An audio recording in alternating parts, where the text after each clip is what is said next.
Cek Pak Awan, apakah suara saya terdengar Pak Awan?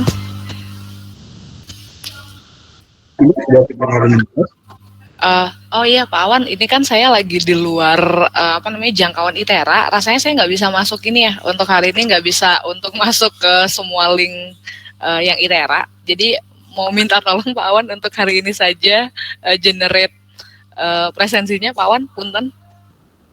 Saya masukkan ke presentasi, aman insya Allah. Oh ya wis, thank you Pak Awan. Siap, siap Ibu.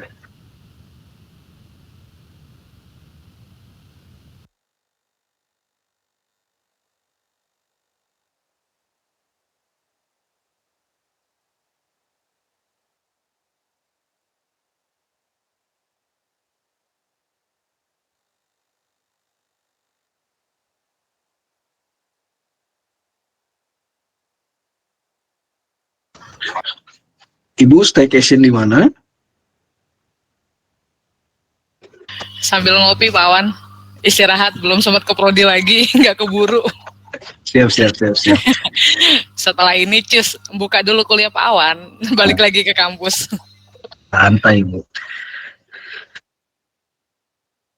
Oh iya Pak Wan, itu tadi kan saya sempat share di grup mahasiswa kimia medisinal. Itu saya dapat tuh Pak Wan buku dan rasanya murah di Gramet gitu ya. Yang saya rekomendasikan kalau mahasiswa ingin dapat referensi bahasa Indonesia boleh itu. Itu 35 ribuan Pak Wan saya dapat. Wah, 35.000 dapat nilai A, kayaknya sangat murah sekali ya. Iya, murah-murah banget sih. Gitu. Siapa tahu yang jual Di share online. aja Bu, insya Allah. Saya udah tadi share di ada ongkos kirim biasanya Bu kalau beli buku, jadi ya, mendingan beli betul. sekalian.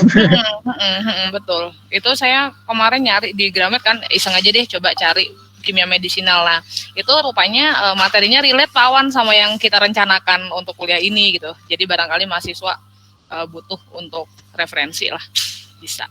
Oke, siap, siap. Sip. Atur nuhun Ibu referensinya. Iya, Pak Wan nanti jangan lupa open cam ya, Pak Wan, untuk BAP-nya sekarang kita harus terlihat sedang mengajarnya. Ya wes, ini masih 2 menit lagi, mungkin kita tunggu ya Pak Wan ya, mahasiswanya. Mangga Ibu.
Oke, ini udah jam 1, mungkin saya izin membuka ya Pak Awan ya untuk kelasnya.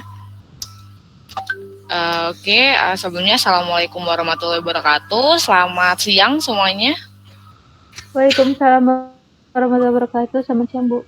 Oke, ya mudah-mudahan semuanya yang hadir di sini sudah selesai istirahat siangnya. Jangan seperti saya, jadi contoh ya. Ini istirahat siangnya belum selesai nih. Jadi nyambi membuka kuliah. Nah, jadi hari ini kita akan melanjutkan kuliahnya kimia medisinal. Masih nanti yang akan mengisi adalah Pak Awan. Kemudian ini karena fitur Jimit kita sekarang udah bisa recording ya. Nah, tetapi harapan saya adalah jangan kemudian jadi mengandalkan ini kan nanti ada recordnya gitu ya. Jadi saya udahlah senyampainya aja belajarnya, jangan ya. Jadi nanti recording itu fungsinya adalah ketika kamu misalnya ada materi yang terlewat atau tidak mengerti dari hanya dengan sekali penjelasan, itu kamu bisa untuk mengulangnya lagi via rekaman yang nanti akan dibagikan gitu ya. Nah, tetapi harapan saya adalah di kelas kita ini ya tetap nanti aktif gitu ya, kemudian tetap untuk menjelaskan, bisa memahami lah penjelasan dengan maksimal. Kalau misalnya ada yang nggak dipahami nanti langsung ditanyakan saja gitu ya.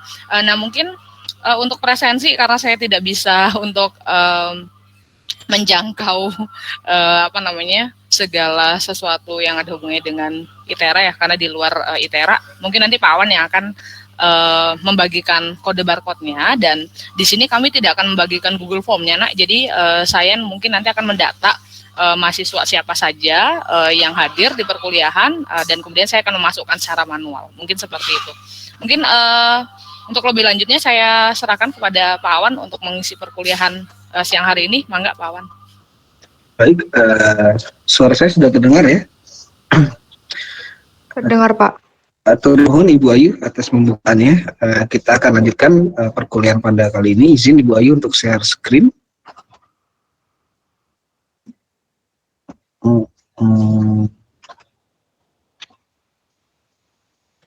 Apakah sudah terlihat Bapak Ibu? Oh belum ya. Sebentar saya ulang lagi.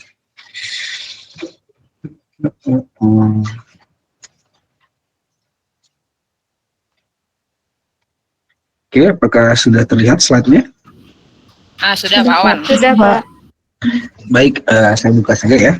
Assalamualaikum warahmatullahi wabarakatuh. Selamat siang, salam sejahtera untuk kita semua. Terima kasih sudah hadir di perkuliahan kali ini ya, kimia medisinal. Ini adalah pertemuan minggu kedua, insya Allah. Ini adalah pertemuan minggu kedua. Kita akan lanjutkan materi yang telah kita pelajari pada minggu pertama ya.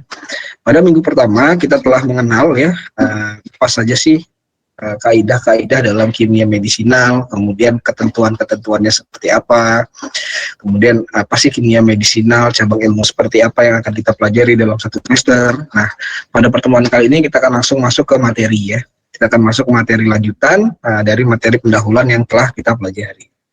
Nah ini ya, tadi Bu Ayu sudah menyampaikan ada salah satu buku yang sangat baik yang bisa kalian dapatkan ya, tidak terlalu mahal, dan kami harap itu bisa kalian jadikan sebagai referensi untuk menambah wawasan. Karena sekali lagi perkuliahan yang kita sampaikan di kelas ini sifatnya itu adalah materi-materi penting yang harapannya dapat mudah kalian pahami. Materinya secara lengkap dan komprehensif tentu saja berasal dari referensi. Nah, dalam perkuliahan secara umum saya menggunakan dua referensi ini ya, yang berbahasa Inggris dari Graham dan juga yang berbahasa Indonesia dari Rolando ya. Rolando ini sudah saya bagikan di Google Classroom ya, tapi nanti akan saya migrasikan ke modul kuliah.itera SID ya, ke modelnya, materi dan juga pengumpulan tugas serta referensi-referensi yang kita gunakan. Ditambah lagi ya, referensi yang sangat baik tadi disampaikan oleh Ibu Ayu untuk coba kalian miliki ya, tidak terlalu mahal tapi itu akan membantu kalian untuk memberikan wawasan dan juga Nah, silakan lakukan presensi terlebih dahulu ya. Presensinya menggunakan barcode ya. Jadi nanti yang tidak menggunakan barcode itu akan dipresensi secara manual ya. Secara manual di dalam pelaksanaan perkuliahan. Silakan presensi terlebih dahulu.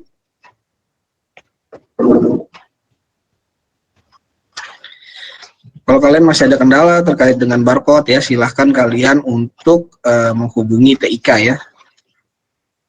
Jadi barcode ini dari semester 7 harusnya sudah tidak ada masalah lagi ya. Oke, silahkan presensi terlebih dahulu.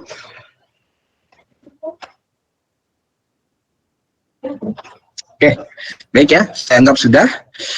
Seperti biasa yang saya sampaikan di minggu lalu bahwa kita akan ada setidaknya 4 metode pembelajaran ya. Seperti biasa ceramah di kelas, kemudian ada review video. Minggu lalu sudah ada tugas ya untuk melakukan review video. Kemudian diskusi kelompok nanti juga akan ada. Setelah itu ada ujian, UTS dan kuis, dan juga mungkin ada presentasi kelompok.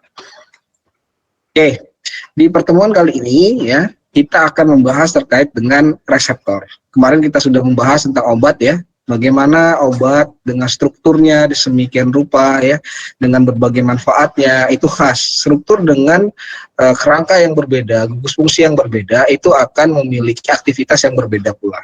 Kenapa dia memiliki aktivitas yang berbeda pula? Nah, itu berhubungan dengan aktivitas enzim atau aktivitas biokatalis di dalam tubuh kita. Nah, itu adalah reseptor.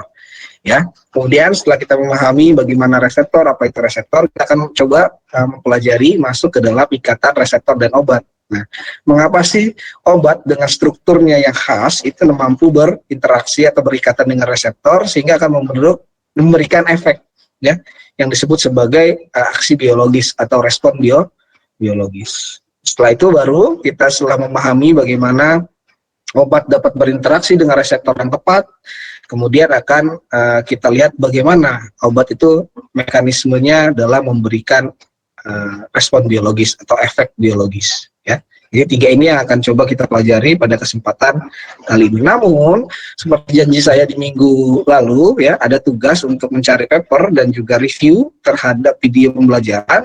Nah, akan ada kuis, ya, akan ada kuis di pertemuan pertama, di awal pertemuan ini, ya. Silakan dipersiapkan terlebih dahulu, ya, alat tulisnya, ya. Ini tugas yang lalu, ya. Tugas yang lalu buat resume atau rangkuman video untuk pengembangan obat, ya. Silahkan kalian sediakan dulu alat tulisnya, kertasnya, tulis nama dan NIM mata kuliah, juga tanggal hari ini. Nanti tugasnya sementara masih menggunakan Google Classroom terlebih dahulu, ya, karena ada masalah dengan akun saya karena ada 2 Rahmat Kurniawan di ITERA ini, dan ini selalu menjadi permasalahan ketika passwordnya saya ganti. Rahmat Kurniawan yang KW akan mengganti passwordnya lagi gitu, ya, karena dia merasa tidak bisa akses karena aksesnya masih tumpang tindih gitu, ya. Silahkan kalian untuk persiapan terlebih dulu alat tulisnya, tulis kemudian lembar kertasnya, tulis nama, NIM dan kelas, ya. Kemudian nanti tugasnya dikumpul dalam bentuk foto, ya, format JPG atau PDF. Pastikan betul bahwa file yang kalian kirim itu bisa terbaca dengan baik, ya. Sementara masih menggunakan Google Classroom terlebih dahulu karena akun saya masih bermasalah. Saya akan buat akun baru, ya, jadi nanti akan beda dengan akun yang lama dengan nama yang berbeda. Oke, saya rasa sudah dipersiapkan, ya. Oke, sudah siap belum? Siap, ya. Materinya dari materi video ini, dari review yang kalian buat, ya. Saya lihat di kelas itu sudah beberapa mahasiswa mengumpulkan, ya. Baik, ya. Kalau tidak ada yang komplain, berarti saya anggap sudah apa namanya, sudah siap, ya. Oh ya, Bu Ayu punten, ada 4 mahasiswa yang gimana, Pak? Fase klinis yang pertama itu berfokus pada keamanan, keefektifan, dan kemanjuran obat. Kemudian untuk yang fase klinis 2 diujikan ke 100 sampai 250 pasien itu untuk menentukan dosis yang tepat. Jadi untuk fase klinis yang pertama tadi untuk diuji juga tentang farmakokinetiknya. Kemudian untuk fase klinis ketiga, untuk fase di mana diujikan ke 1.000 sampai 3.000 pasien yang hasilnya akan dibandingkan dengan treatment yang sudah ada. Kemudian untuk fase klinis 4 terkait pengumpulan data tambahan termasuk farmakoekonomi dan faktor-faktor lain yang sudah disebutkan tadi yang tidak terdapat pada fase ketiga. Itu, Pak, dari saya. Oke, baik, terima kasih, ya. Kalau dari JR ada 4 berfokus kepada proses klinis, tahap klinis. Oke, ada lagi yang lain? Silahkan. Ada lagi yang lain?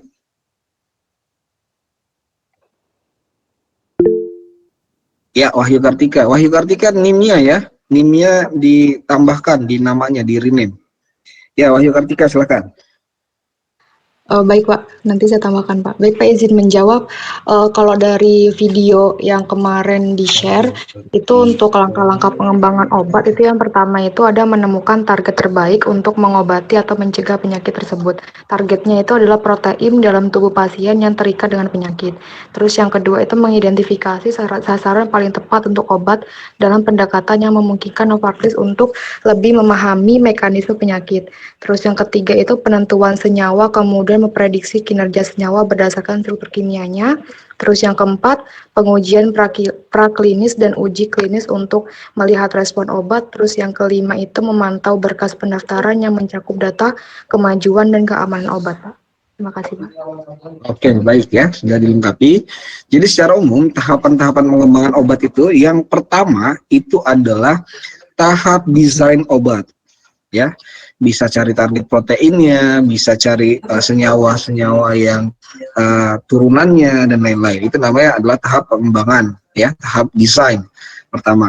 Itu yang pertama. Yang kedua, tahap praklinis, ya, tahap sebelum klinis. Itu biasanya diujikan dulu ke mencit, ya, ke tikus, ya, dilihat bagaimana kinerjanya terhadap sel, kemudian baru ke si panse, baru masuk ke tahap klinis. Nah, yang disebutkan oleh Jian tadi adalah tahap klinis, ya. Kemudian setelah tahap klinis ada namanya tahap pasca klinis, ya. Itu tahap kita lihat bagaimana regulasi obat itu di pasaran dan lain-lain, disebut pasca klinis, ya. Jadi secara umum sudah dapat dijelaskan. Oke, yang nomor 2, jelaskan tujuan dan prinsip pengembangan obat. Ya, silakan Erika.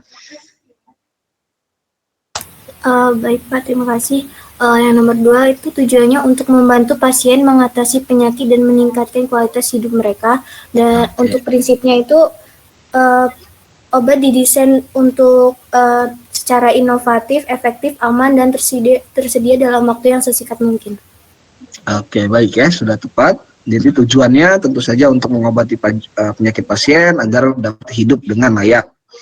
Kemudian prinsipnya obat itu dikembangkan dengan prinsip, ya, efektif, efisien, dan dapat digunakan secara tepat dan cepat. Oke, yang ketiga, tahap apa yang paling penting pada pengembangan obat? Nah, ini. Yo, siapa yang ingin menyampaikan jawabannya? Silahkan. Saya dulu ya, biar saya catat nama dan NIM-nya seperti biasa. Silahkan. Tahap apa yang paling penting? Ya, silahkan Raymond. Nah, Raymond nggak ada NIM-nya nih. Silahkan Raymond.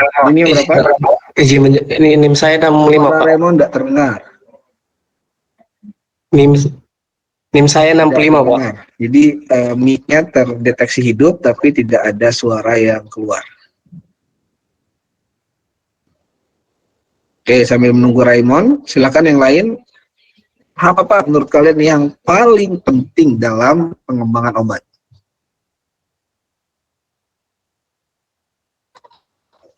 Ayo, silakan. Ya, kembali Wahyu Kartika, silakan. Tapi ini menurut pendapat saya yang berdasarkan video ya Pak ya. Jadi nggak tahu Ini benar atau suara salah. saya atau kenapa nggak kedengeran nih? Tes bagaimana Pak? Terdengar Pak? Teman-teman gimana, kedengeran nggak? Terdengar, Oh, punya saya berarti ya. Sebentar. Tidak ada kendala dengan punya saya. Sebentar.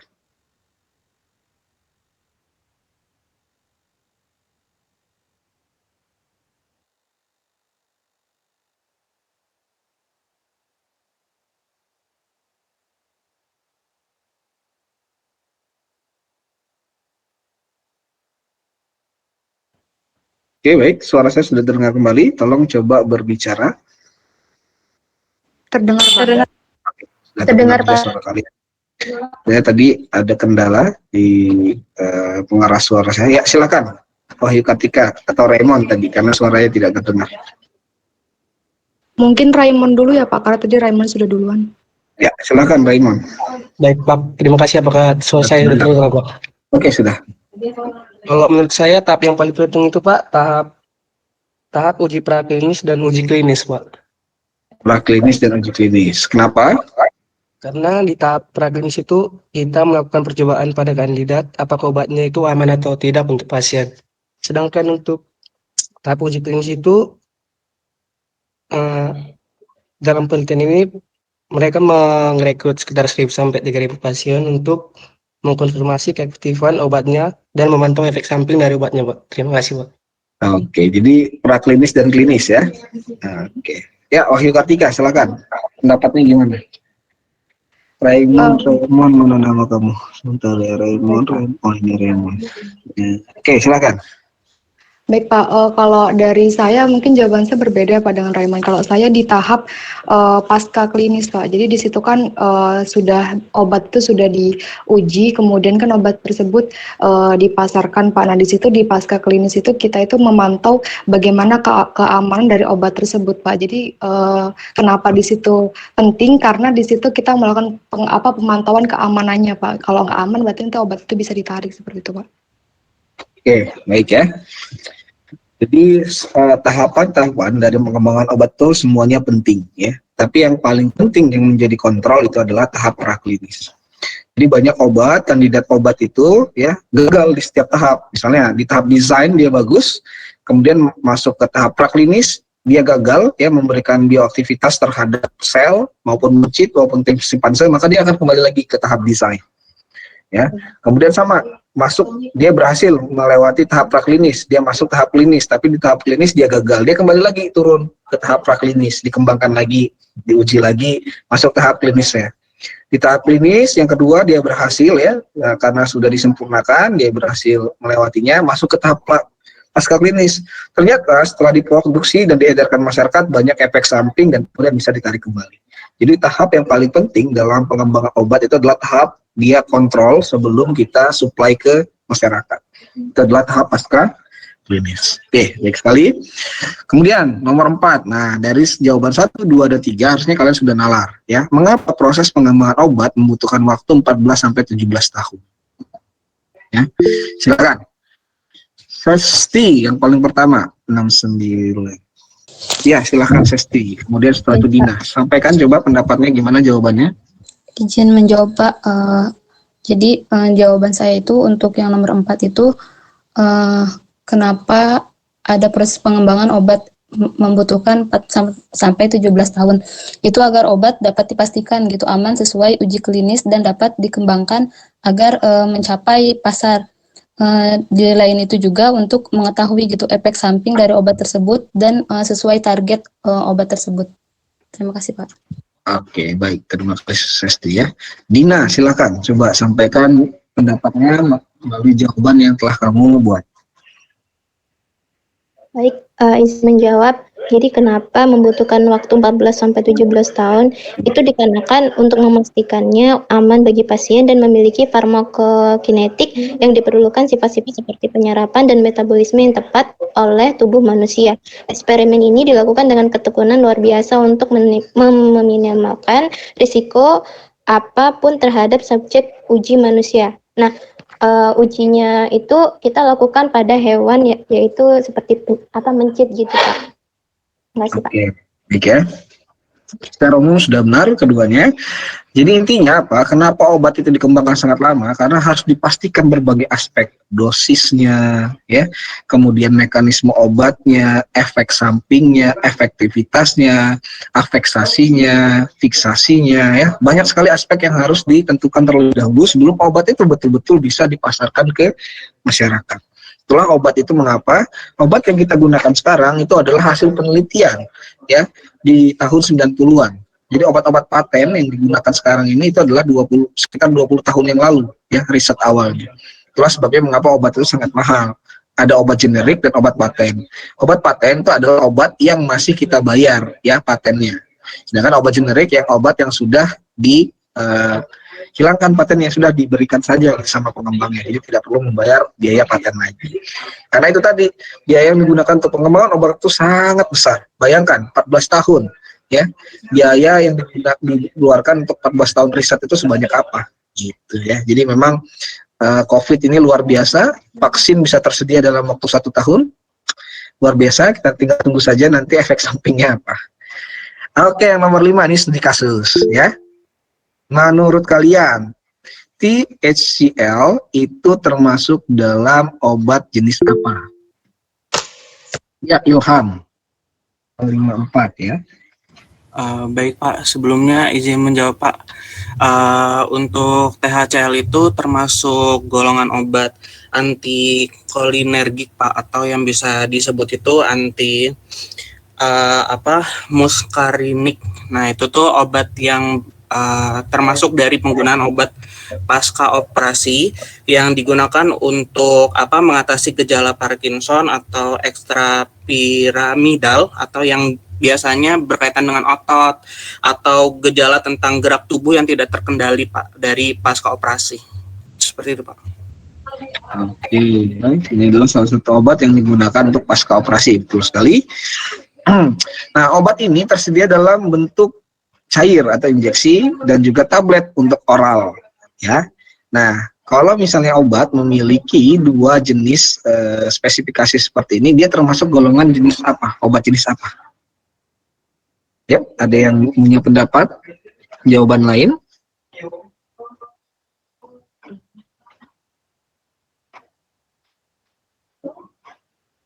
Ada? Oke, ya. THCL termasuk dalam obat jenis hybrid, ya. Dia bisa dikonsumsi langsung dengan kadar dan dosis tertentu dan juga bisa digunakan untuk injeksi langsung, ya. Baik. Jadi kalau dia obat itu dikonsumsi, dia harus melalui sistem pencernaan. Tapi kalau dia disuntikkan, ya, obat tersebut akan langsung masuk ke dalam peredaran darah, ya. Jadi akan ada dua mekanisme yang berbeda. Oke, sebelum kita lanjut, dari pertemuan yang lalu kita sudah membahas sedikit tentang obat. Nah, sebutkan ya 3 jenis obat berdasarkan pengembangannya. Yuk. Sebutkan 3 jenis obat berdasarkan pengembangannya. Ada obat apa saja? Oke, sorry, berdasarkan sumbernya kok pengembangannya. Sebutkan 3 jenis obat berdasarkan sumbernya. Yuk, silahkan. Ya, Feby. 72. Silahkan. Izin menjawab, Pak. Ada 3 golongan obat. Yang pertama obat alamiah atau herbal. Yang kedua obat semi sintetik. Hasil sintesis yang bahan dasarnya berasal dari bahan obat yang terdapat di alam. Dan yang ketiga obat sintetik murni. Yang bahan dasarnya tidak berkhasiat. Setelah disintesis akan didapatkan senyawa dengan khasiat. Oke, betul sekali ya.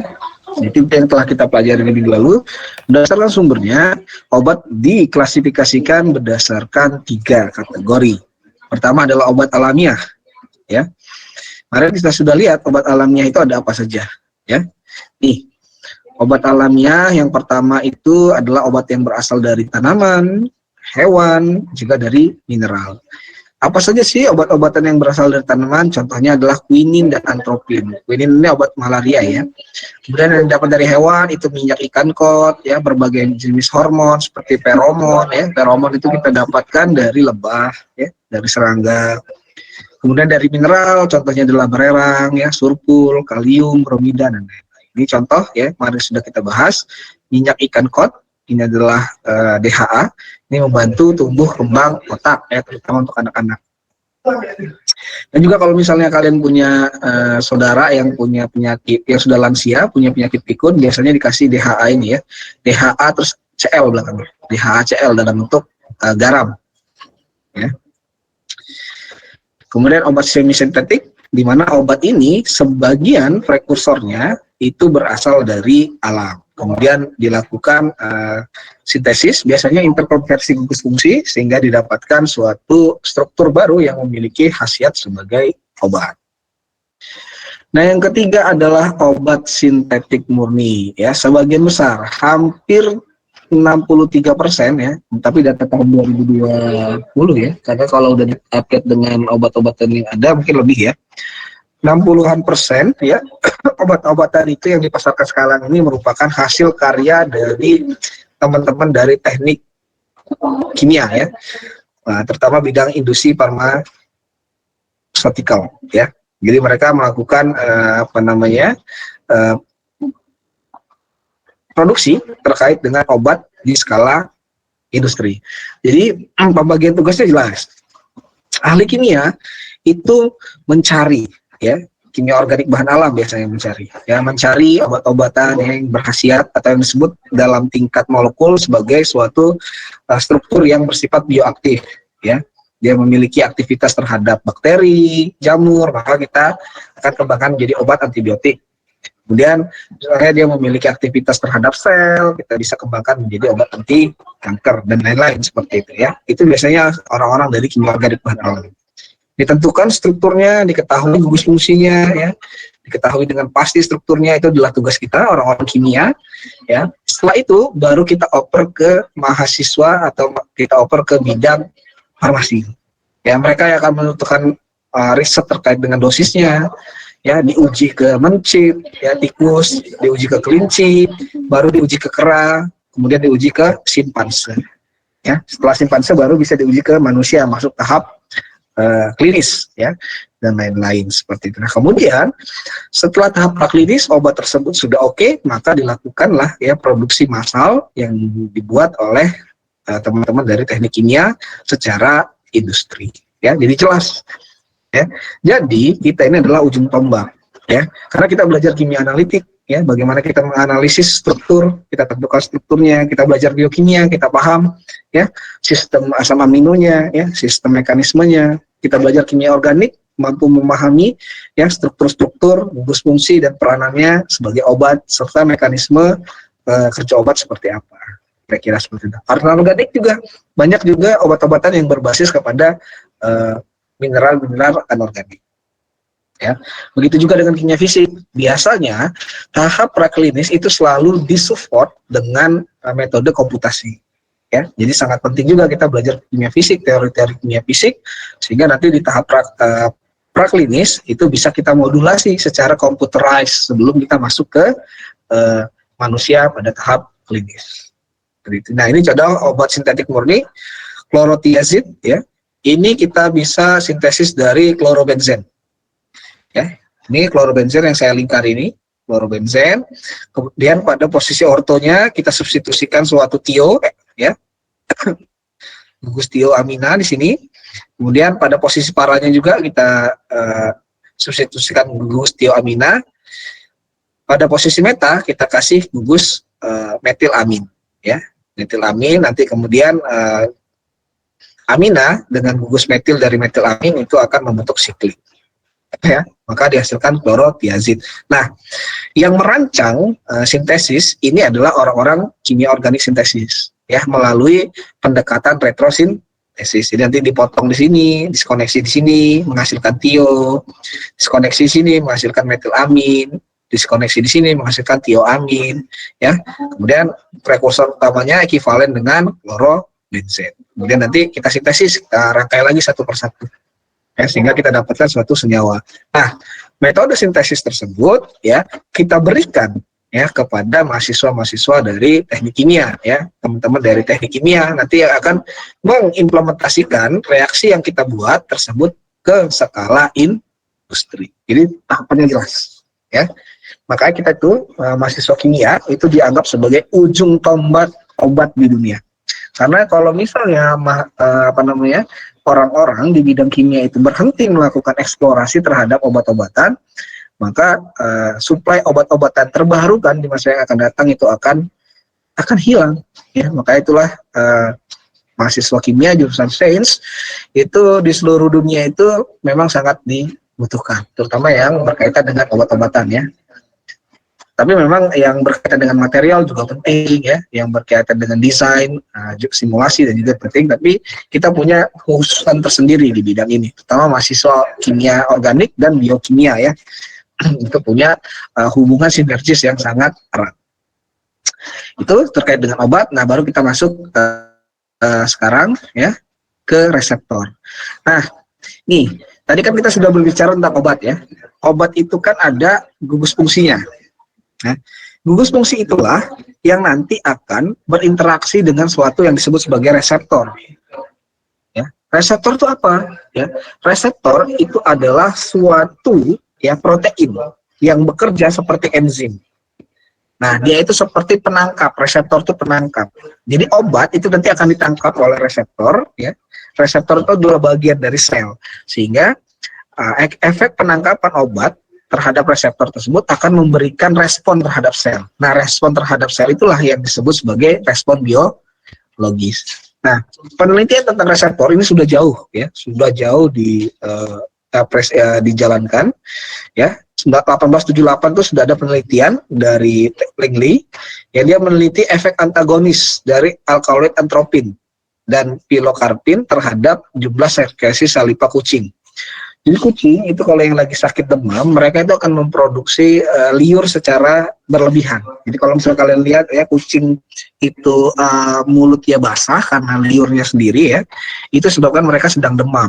Jadi ketika mereka demam, mereka itu akan memproduksi liur ya, responnya akan memproduksi liur untuk mengurangi ya gejala-gejala demam atau infeksi di dalam tubuhnya. Gitu ya. Nah, dengan cara memberikan entropin dan pilokarpin yang berasal dari tumbuhan ya, ini berasal dari tumbuhan ke kucing ini dapat memberikan efek antagonis ya. Efek antagonis itu adalah efek yang berlawanan dengan efek agonis ya. Antagonis itu artinya adalah efek samping ya. Nah, dengan ditambahkannya dengan diberikannya atropin ini ya ke kucing, itu akan menyebabkan kucing akan merespon ya dengan mengurangi produksi dari liur ya. Sebetulnya liur itu dibutuhkan untuk respon dia terhadap demam atau penyakit ya, tapi dengan ditambahkannya atropin, liur itu akan diproduksi lebih rendah ya, efek antagonis, efek berlawanan. Nah, tapi kucing tersebut ya mampu untuk merespon obat atropin ini untuk mengurangi demamnya. Jadi liurnya berkurang, demamnya juga mereda. Maka disebut sebagai suatu efek antagonis ya dari suatu obat. Ini yang harus kita perhatikan di sini dalam memahami bagaimana reseptor dan obat itu bisa berinteraksi adalah kita lihat struktur dan gugus fungsi dari obat tersebut ya. Obat-obatan ini memiliki gugus fungsi yang khas. Nah, ini coba, ini gugus fungsi apa namanya? Yang saya lingkari pada pilokarpin, resen. Ya, gugus fungsi apa ini? Pada pilokarpin yang saya lingkari itu gugus apa? Ayo, gugus apa itu? Masa nggak tahu? Resen? Ester, Pak. Ester ya. Betul sekali, itu adalah gugus fungsi ester. Jangan salah ya. Jangan lupa, itu basic sekali. Nah, ini gugus fungsi ester. Nah, gugus fungsi ini kita ketahui dia akan berinteraksi dengan reseptor. Sekali lagi ya, reseptor itu adalah suatu protein ya yang memiliki sistem kerja mirip dengan enzim. Ya, jadi dia akan berinteraksi pada gugus aktif ya dengan obat secara spesifik dan efisien. Nah, ini ya, ini gambarannya menurut Paul Ehrlich ya, mengusulkan teori tentang rantai samping. Ya. Berdasarkan teori ini, dia menghipotesiskan bahwa sel itu memiliki rantai samping atau antena, nih, ya, yang mengandung suatu gugus spesifik yang dapat berikatan dengan obat tertentu atau racun. Ya, tadi itu ini adalah racun, atropin dan pilokarpin ini sebenarnya adalah racun. Ya, Ehrlich menyebut rantai samping itu sebagai reseptor. Ini kalian bayangkan, ya, ini adalah penggambarannya. Ini adalah suatu sel, ya. Tentu saja sel itu punya membran sel yang merupakan lapisan fosfolipid bilayer ya. Kemudian di dalam sel tentunya ada komponen-komponen lain ya, seperti sitoplasma ya, endoplasma dan lain-lain. Nah, bagian yang menjulur keluar ya, kemudian menjuntai-juntai ya, seperti benang atau antena inilah yang disebut sebagai reseptor ya. Jadi dia keluar dari bagian membran sel. Jadi seperti antena atau seperti tangan. Nah, reseptor ini nanti akan berikatan dengan suatu struktur obat tertentu. Nah, karena reseptor ini adalah protein yang bekerja seperti enzim, maka reseptor hanya berikatan dengan satu obat tertentu. Jadi satu obat dengan obat yang lain itu akan berbeda reseptornya. Karena dia reseptornya berbeda, tentu saja selnya berbeda. Nah, karena hal inilah maka setiap obat dengan struktur yang berbeda akan menjalani mekanisme ya kerja obat yang berbeda-beda. Sehingga respon biologis atau efek yang ditimbulkan dari satu obat dengan obat lain ya akan berbeda. Contoh, kalau kalian sakit flu ya, kalian sakit flu gitu ya, harusnya kan kalian minum paracetamol begitu ya. atau minum CTM antihistamin. Tapi kalau kalian minum obat MAH ya, MGOH, maka nggak akan memberikan efek pada kalian ya. Begitu juga kalau misalnya kalian sakit MAH, ya makan gitu ya, atau minum obat MAH. Kalau kalian minum obat flu ya nggak akan berpengaruh, kalian tetap akan merasakan naiknya asam lambung kalian gitu ya. Jadi itu sebabnya mengapa obat satu dengan obat yang lain itu akan memberikan respon biologis yang berbeda. Kenapa? Karena reseptor itu adalah protein yang memiliki mekanisme kerja mirip dengan enzim, ya, spesifik dan efisien. Dia hanya berinteraksi dengan struktur tertentu, ya, tidak dengan struktur yang lain. Gitu ya. Baik, sampai di sini dulu untuk reseptor. Ada pertanyaan enggak? Silakan kalau ada yang belum paham, karena ini ya dasarnya ini dulu. Kalau dasarnya sudah kurang paham atau kurang jelas, nanti kedepannya akan semakin kompleks. Silakan. Untuk reseptor, ada pertanyaan?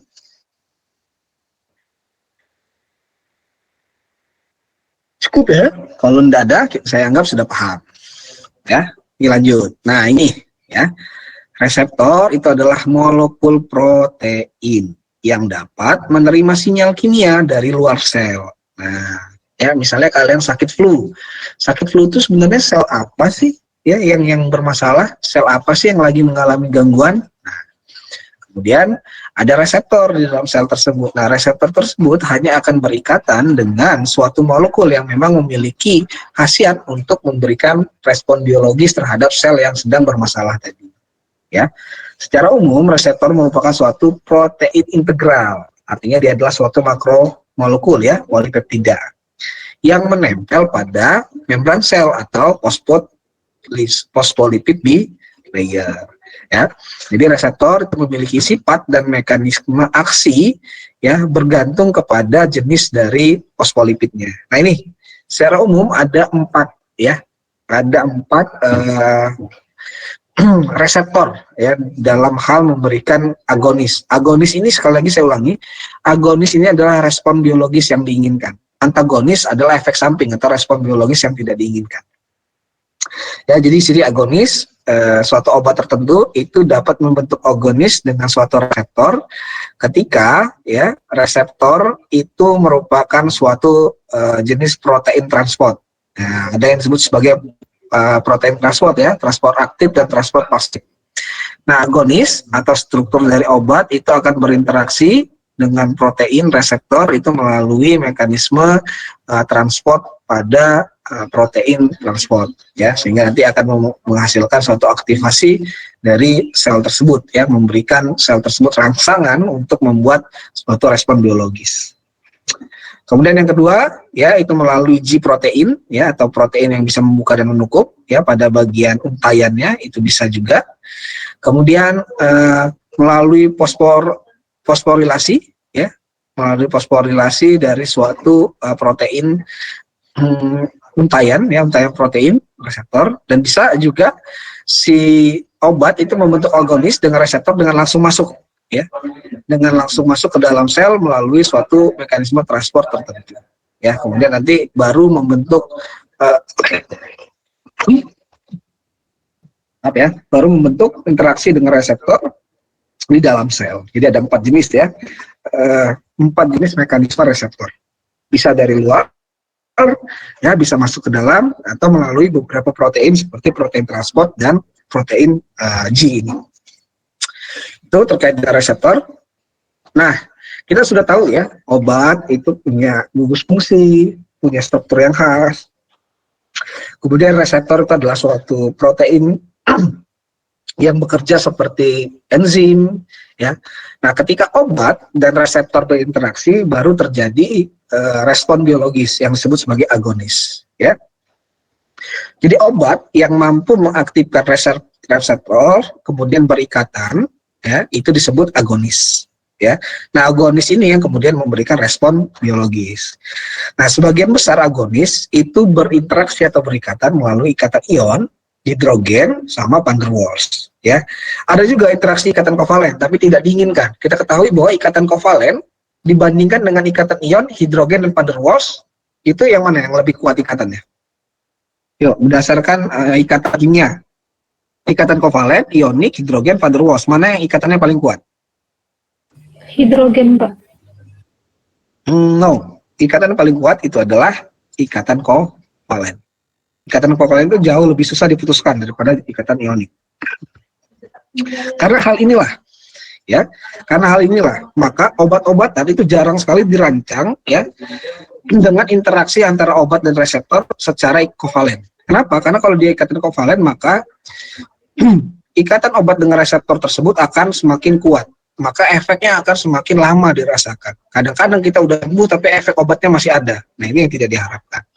Makanya, nih ya, ini adalah suatu interaksi, ya.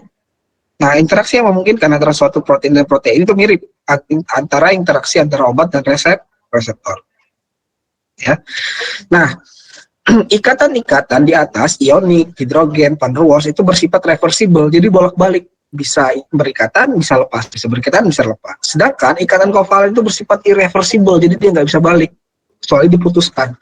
Nah, ini yang tidak diharapkan. Tapi kebalikan, ya, untuk obat, memang kita ingin reaksi yang reversible.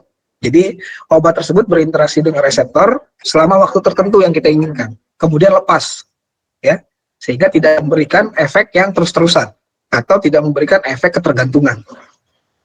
Nah, yang irreversible ini adalah obat yang berinteraksi dengan reseptor melalui ikatan kovalen yang kuat, sehingga efeknya itu akan kita rasakan dalam jangka waktu yang lama.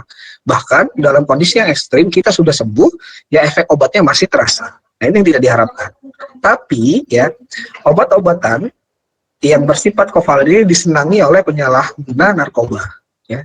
Mereka mencari obat, mencari narkotika yang bisa memberikan efek panjang. Makanya banyak sekali modifikasi-modifikasi, ya, seperti ganja sintetis, ya, kemudian sinte dan lain-lain. Itu sebetulnya adalah pengembangan narkotika yang disalahgunakan agar dapat berefek lebih lama. Salah satunya dengan apa? Ya ini, ya, dengan memberikan desain agar obat tersebut dapat berinteraksi kovalen dengan reseptor. Ya, jadi ini penting sekali untuk kalian ketahui bahwa obat dan reseptor itu bisa berikatan karena ada interaksi, ya, interaksi ionik, hidrogen dan van der Waals. Ini contohnya, ya. Ini yang ikatan hidrogen antara suatu atom hidrogen dengan suatu atom yang bersifat elektronegatif, reaksi hidrogen. Ini ikatan ionik, ya, NH3 dengan omin, ya. Kemudian ini yang hidrofobik, ini yang bersifat nonpolar, ya. Molekul-molekul nonpolar itu bisa berinteraksi satu sama lain disebut sebagai interaksi van der Waals, ya, dan lain-lain. Nah, interaksi inilah yang terjadi antara obat dengan reseptor. Maka penting sekali obat itu kita ketahui gugus fungsinya. Karena yang dapat berinteraksi itu adalah gugus fungsi. Kita ketahui gugus fungsi bisa bermuatan negatif, bisa bermuatan positif, kemudian bisa yang polar, bisa yang non-polar. Nah, itu, ya, yang akan membentuk interaksi dengan reseptor. Gitu, ya. Sehingga kalau ada interaksi antara obat dan reseptor, maka akan terjadi agonis. Agonis ini mengaktifkan respon biologis, ya. Oke, sudah paham sampai di sini? Sudah? Ini paham enggak?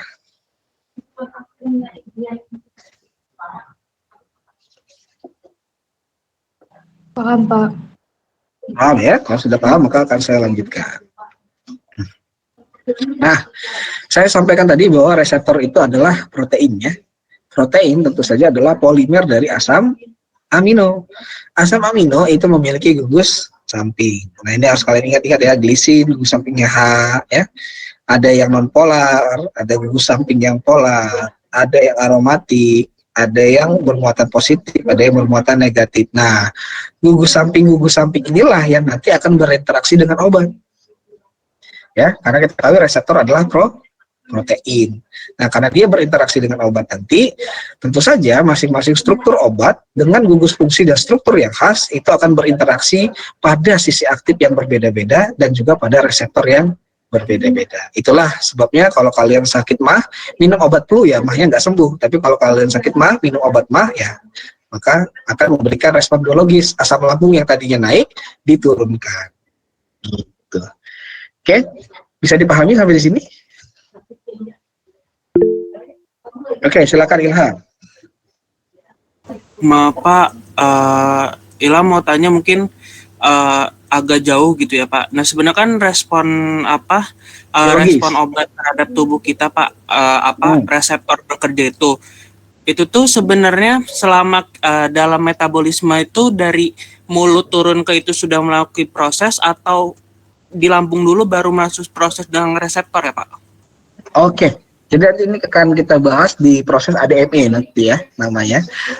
Betul sekali. Jadi obat itu nanti kita akan bahas dari mulai dia kita minum, atau dari mulai kita injeksi, atau dari mulai kita oleskan. Ada berbagai macam cara untuk kita menggunakan obat.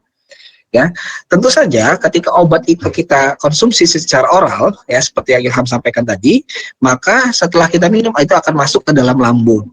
Nah, di lambung nanti akan dicerna. Dari lambung akan masuk ke dalam peredaran darah. Dari peredaran darah akan disebarkan ke seluruh tubuh. Nah, ketika sudah disebarkan ke seluruh tubuh, maka dia akan mencapai suatu sel target tertentu. Nah, di sel target tertentu itulah akan ada namanya reseptor, baru dia bisa berikatan. Oke, bisa dipahami Ilham? Nanti kita akan pelajari lebih lanjut. Tapi secara umum begitu mekanismenya. Bisa Pak, terima kasih Pak. Oke. Beda lagi nanti kalau misalnya dia obat yang kita oleskan. Nah, ada anestesi lokal, dia cuma bekerja di lokal saja. Ada obat yang kita suntikan di tangan. Kenapa? Karena dia arteri, ya, arteri tangan itu berhubungan sama jalur persebaran obat ke daerah mana saja. Ada yang di bokong, ya disuntikan khusus di bokong, ya, karena dia berhubungan dengan membran-membran atau jenis hubungan arteri yang lain. Nanti akan kita lihat di proses ADME ya. ADME itu absorption, ya, kemudian nanti mekanisme dan action. Nanti kita akan lihat, ya. Mungkin di pertemuan besok sudah ada ya, 3-4 itu adalah bagian untuk membahas mekanisme obat. Oke, jadi sudah mulai paham ya, obat ya, obat itu adalah suatu struktur senyawa tertentu yang khas dengan fungsinya. Kemudian kenapa obat itu bisa memberikan respon biologis ya, atau efek ke dalam tubuh kita, itu karena dia bisa berinteraksi dengan suatu reseptor. Kenapa dia bisa berinteraksi dengan reseptor? Karena reseptor itu adalah protein, ya, protein yang memiliki sifat seperti enzim. Jadi dia berinteraksi secara spesifik dan efisien. Baru nanti dia akan membentuk interaksi agonis dan merespon dengan respon biologis. Ya. Nah, kenapa sih obat bisa berinteraksi dengan reseptor? Itu tadi ya, karena obat punya struktur. Ya, kemudian protein itu adalah suatu asam amino yang punya gugus samping. Nah, gugus samping ini ada yang polar, bisa berinteraksi dengan obat yang polar, ya. Ada yang non polar, bisa berinteraksi secara van der Waals dengan struktur obat. Ada yang negatif, ya, bisa berinteraksi dengan gugus fungsi yang positif pada obat dan lain-lain. Nah, kita akan bahas, ya. Ini tadi yang saya sampaikan. Obat yang memiliki ya interaksi dengan reseptor secara kovalen itu tidak diinginkan. Kenapa? Karena obat tersebut akan berinteraksi kuat dengan sel, dengan reseptor. Contohnya ini, yang A. Ada yang tahu namanya cisplatin? Ada yang tahu obat ini apa, cisplatin? Ada? Ada cisplatin? Yang tahu?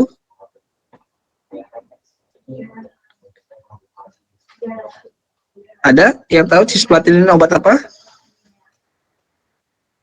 Maaf Pak, kalau nggak salah obat kanker bukan Pak? Ya, jangan menjawab pertanyaan dengan kalimat tanya ya. Itu akan menggagalkan wawancara kalian dengan HRD. Ya, mulai dibiasakan dari sekarang. Jadi jawab aja, obat kanker Pak, jangan ada obat kanker bukan Pak, gitu ya. Jadi harus bisa membiasakan diri ya. Betul, ini obat kanker. Cisplatin ini adalah obat kanker. Ya, interaksinya dengan DNA itu ya, reseptornya DNA itu adalah kovalen. Nah, itulah sebabnya mengapa orang yang mengkonsumsi cisplatin pada tahap kemoterapi itu memiliki efek samping yang banyak. Ya, jadi rambutnya rontok, ya, kurus, kemudian lemas dan lain-lain, itu karena cisplatin ini tidak hanya menyerang sel kanker tapi juga sel yang sehat. Dan karena interaksinya adalah kovalen, maka efeknya itu akan dirasakan lama sekali. Makanya kondisi tubuh akan menurun secara signifikan. Ya, itu adalah contoh kenapa obat-obatan yang secara interaksinya secara kovalen dengan reseptor ini kurang diinginkan ya. Tapi tetap ada ya, tetap ada. Tapi sebisa mungkin para pendesain obat itu memilih untuk menggunakan mekanisme atau interaksi yang lain gitu ya. Oke, gitu. Nah, kemudian interaksi obat dan reseptor yang kedua adalah interaksi ionik atau elektrostatis. Ini contohnya nih ya. Interaksi ionik antara asetikolin. Ada tahu nggak asetikolin ini untuk apa? Asetikolin ini biasa digunakan di operasi ya, terutama operasi yang ada kelenjarnya seperti mata gitu ya, kelenjar getah bening biasanya menggunakan asetikolin. Nah, asetikolin ini strukturnya seperti berikut. Nah, ini reseptor ya, kalian bayangkan ini reseptor, untayan reseptor begitu ya. Nah, salah satu sisi aktif dari reseptor tersebut ada gugus fungsi ya, ion karboksilat yang bermuatan negatif. Nanti dia akan berinteraksi ya dengan ion positif dari suatu aminnya kuartener ya dari asetikolin ini. Makanya nanti dia akan berikatan. Nah, ikatan inilah yang akan memberikan efek anestesi ke dalam tubuh kita. Gitu ya.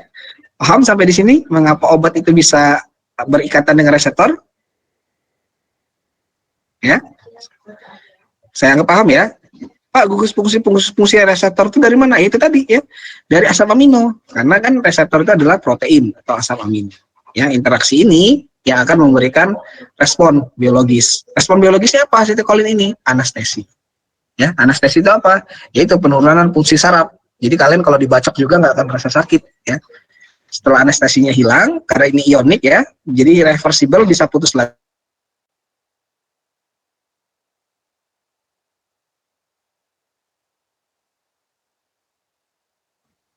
Reversible ini putus interaksinya, kita baru merasakan sakit ya, itu. Yang ketiga adalah interaksi dipol-dipol ya. Ada ion dipol dan juga dipol-dipol. Ingat saja kalau yang dipol-dipol itu adalah interaksi nonpolar ya. Ini kan lihat nih ya, ini adalah suatu senyawa obat ya, dia punya asetikolin ya, dia punya sisi yang nonpolar dan sisi yang polar ya. Yang ion dipol itu antara suatu ion ya. Nah, misalnya di reseptor tersebut ada ada sisi aktif yang asam aminonya adalah gugus sampingnya NH3+ amonium ya, anion amonium. Ini akan berinteraksi dengan yang bermuatan negatif dari asetilkolin, misalnya adalah gugus karbonil ini ya. Kemudian yang dipol-dipol itu yang nonpolar dengan yang nonpolar ya. Ion dipol itu adalah ion dengan suatu dipol. Nah, kalau kita bandingkan ya, ini interaksinya kan hanya ionik. Nah, kalau ini lebih banyak nih, ada ionik ya, ada dipol-dipol, ada ion dipol. Nah, semakin banyak interaksi antara obat dengan reseptor, maka akan semakin cepat dan semakin kuat memberikan respon biologis. Ya, semakin cepat dan semakin kuat memberikan respon biologis. Jadi kalau dibandingkan ini hanya satu ya, contoh ya, ini hanya satu reseptor interaksi dengan obat dibandingkan dengan yang ini, yang ada 3. Tentu saja obat yang memiliki reseptor, obat yang memiliki interaksi lebih banyak, itu akan semakin cepat memberikan respon biologis dan juga semakin kuat memberikan respon biologis. Nah, biasanya kajian terkait dengan dosis itu mempertimbangkan hal ini. Kira-kira obat ini dosisnya sekian. Itu disebabkan kenapa? Karena ternyata di dalam struktur obat tersebut memungkinkan terjadinya interaksi antara obat dengan reseptor melalui 4 ikatan ya, ionik, ion dipol, dipol-dipol, hidrofobik misalnya begitu ya. Nah, itu kayaknya memang kita harus betul-betul dengan cermat ya mengetahui struktur itu dengan sangat signifikan gitu ya. Kalau enggak maka akan sangat kesulitan. Kayaknya dalam penentuan struktur senyawa organik itu betul-betul harus ditentukan secara spesifik ya. Strukturnya seperti apa, gugus fungsinya seperti apa, posisinya ada di mana. Kenapa? Karena setelah kita tentukan strukturnya, ya, itu akan dilakukan sintesis. Kalau salah strukturnya, kita akan melakukan sintesis yang salah. Akibatnya apa? Bisa jadi obat yang kita dapat dari alam itu berkhasiat, namun setelah diproduksi akan menjadi racun. Gitu. Ya, jadi memang di samping memang sangat penting tahapannya, ya, tanggung jawabnya juga besar. Sebabnya obat-obatan itu jadi sangat mahal. Begitu, ya. Baik, itu untuk interaksi yang ketiga. Nah, ini adalah interaksi yang keempat yang disebut sebagai ikatan hidrogen. Nah, interaksi atau ikatan hidrogen ini terjadi antara suatu gugus fungsi yang bersifat elektropositif dengan suatu gugus fungsi yang elektronegatif. Contoh ya, obat-obatan yang menggunakan interaksi ini itu adalah metil salisilat ya. Tahu metil salisilat? Obat apa metil salisilat? Tuh strukturnya saya berikan di situ. Yang satu posisinya orto, satu posisinya meta. Gugus fungsi OH-nya. Ada? Ada? Ayo metil salisilat. Obat pereda rasa sakit, Pak. Obat pereda rasa sakit, kurang spesifik. Metil salisilat. Izin menjawab, Pak. Rasa nyeri, Pak. Ya. Ya, nyeri. Produknya apa? Metil salisilat, asam salisilat.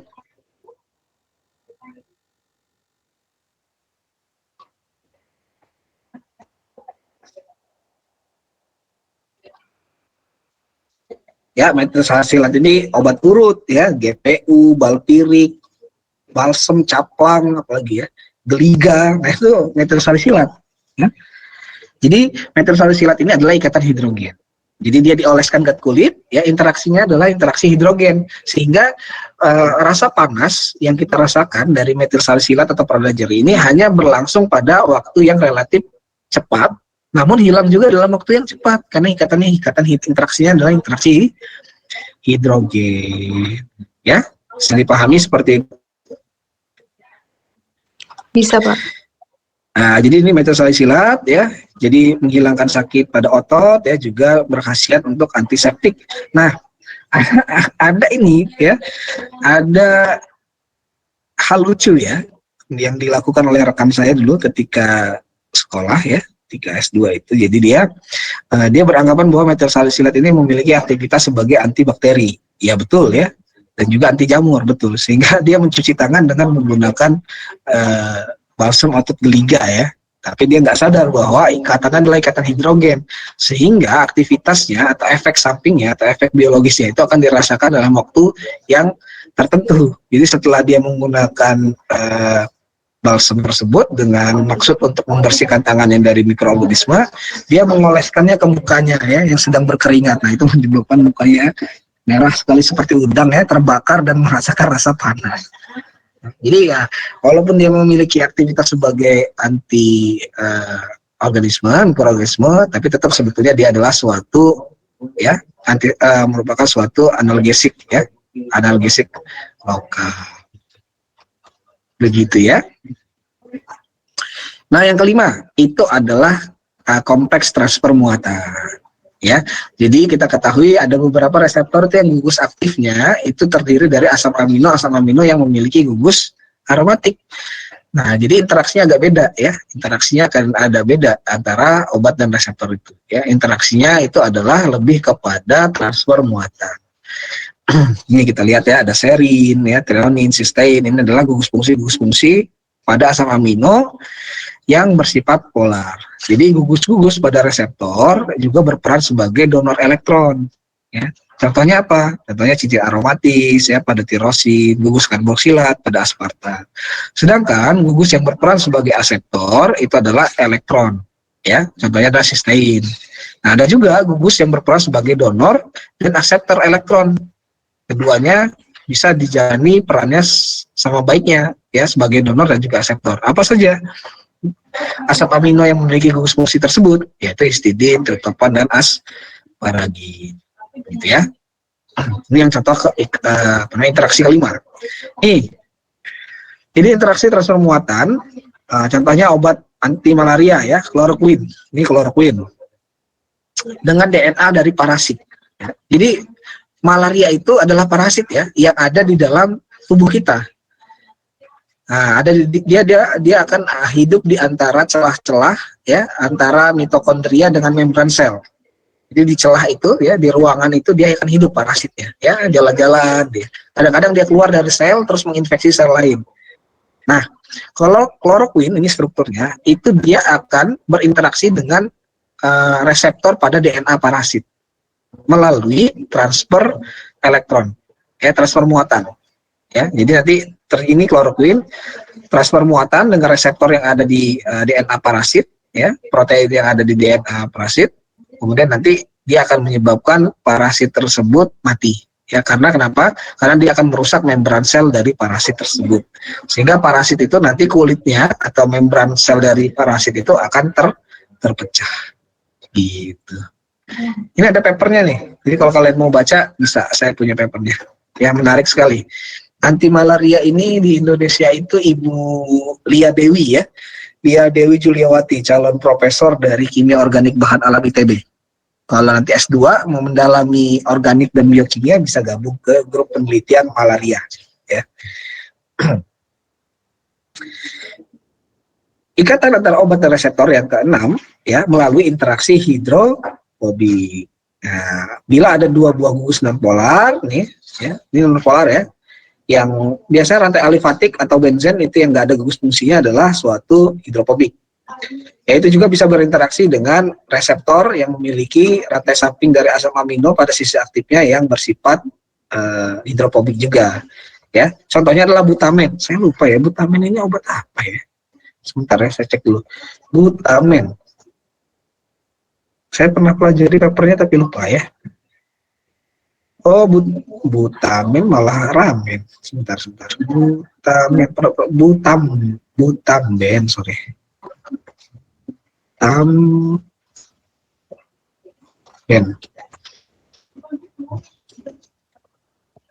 Oh, butamen ini lokal anestesi ya. Jadi dia mirip dengan acetylcholine tadi ya. Dia ini adalah suatu anestesi. Tapi saya lupa ya, ini anestesi ya. Ya, biasanya anestesi itu punya gugus ester atau karboksilat dan juga amina, tapi butamen ini saya lupa. Oke. Butamen ini adalah suatu ini ya, lokal anestesi. Ya. Jadi kalau kalian pernah operasi, ya ada namanya bius lokal sama bius total. Kalau yang bius lokal itu biasanya komponen butamen. Kalau kalian masuk meja operasi, kalian lihat lingkungan itu ada nanti tabung warna merah sama warna biru. Nah, yang biru itu butamen. Yang warna merah acetylcholine. Ya. Ini. Ya, jadi interaksi hidrofobik. Jadi si butamen ini memberikan respon biologis ya. Respon biologisnya apa? Yaitu kehilangan fungsi saraf. Ya, jadi bius itu kehilangan fungsi saraf. Jadi kita nggak bisa merasakan indera kita. Ya, butamen ini memberikan respon biologis dengan cara berinteraksi secara hidrofobik dengan reseptor. Ya. Nah, yang terakhir nih, ya, itu adalah gaya van der Waals atau London. Ya, jadi kita ketahui atom-atom pada molekul nonpolar itu secara temporal memiliki distribusi kerapatan elektron, ya, yang merupakan akibat dari pembentukan dipol sementara antara suatu molekul dengan reseptor obat. Nih, kalian lihat nih. Berbagai macam interaksi obat dengan reseptor yang mungkin terjadi pada dibukain. Dibukain ini adalah obat ya. Nih. Jadi lihat nih, obat dibukain itu punya ilsin-benzen. Interaksi yang mungkin terjadi adalah hidrofobik. Kemudian dia memiliki elektron bebas, berarti bisa transfer muatan. Terus dia punya sisi alifatik yang nonpolar, berarti bisa membentuk interaksi hidrofobik. Kemudian dia punya gugus karbonil, mungkin juga membentuk interaksi dipol-dipol dengan reseptor. Ada hidrogen yang terikat pada gugus elektronegatif, bisa membentuk ikatan hidrogen. Ada ion, ya, positif, ya, dan juga ada hidrofobik. Jadi dibukain ini adalah suatu obat yang memiliki ya kemampuan untuk mengaktifkan reseptor, ya, untuk membentuk agonis sangat kuat dan sangat cepat. Karena banyak sekali interaksinya. Ya, interaksi dari obat ini yang mungkin terjadi dengan reseptor. Semakin banyak, ya, semakin kuat dan semakin cepat, ya, obat tersebut memberikan respon biologis, ya, gitu. Oke, sampai di sini ada pertanyaan? Bisa dipahami nggak? Bisa dipahami? Halo, bisa dipahami? Nggak ada yang jawab. Ada pertanyaan, nggak ada yang bertanya. Jadi ini posisinya golput ya. Gimana? Atau terlalu sulit dipahami materinya? Pengennya ditanya mungkin Pak Awan. Oke. Saya biasanya kalau nggak ada yang bertanya, saya yang bertanya, gitu ya. Coba, ya. Seperti biasa nih pertanyaannya dulu saya lempar ya. Jelaskan, ya. Jelaskan pengaruh dari struktur terhadap aktivitas suatu obat. Yo, pertanyaannya logik ya. Silakan Resen. Jelaskan, ya.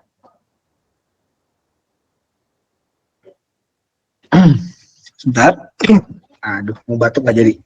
Oke, jelaskan pengaruh dari struktur obat terhadap efek biologis dari obat tersebut ya. Jelaskan pengaruh dari struktur obat terhadap respon biologis atau efek dari obat tersebut. Ya, silakan Rizky Maulana Siddiq.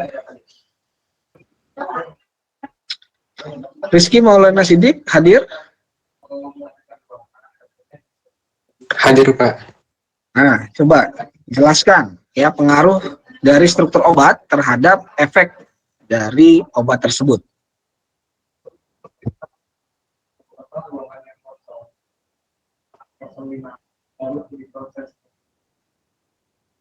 Ya, silakan.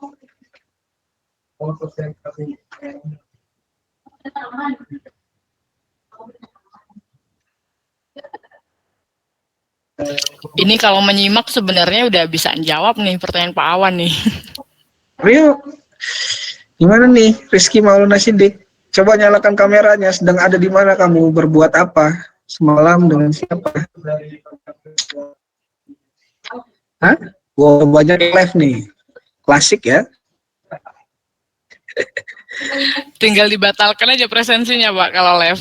Ya. Ayo Rizky Maulana Siddiq, dijawab. Tadi sudah ada suaranya, hadir. Nah, sekarang pertanyaannya, apa pengaruh struktur dari obat ya terhadap efek dari obat tersebut ya, terhadap efek dari respon biologisnya. Ini sudah saya ulang terus ya, pelan-pelan agar kalian paham gitu, karena ini dasarnya. Jadi kalau dasarnya nggak paham, maka nanti kedepannya akan lebih sulit memahami ADME, itu lebih sulit. Karena ini bisa dihafal ya, harus dipahami. Dan juga pemahaman itu berasal dari pengetahuan kalian terhadap mata kuliah di sebelum-sebelumnya ya. Kalian harus paham biologi, biokimia, fungsi segala macam, itu organik ya, struktur ya, kimia dasar, terutama biokimia dan kimia organik itu banyak sekali digunakan dalam kimia medisinal ini. Ayo.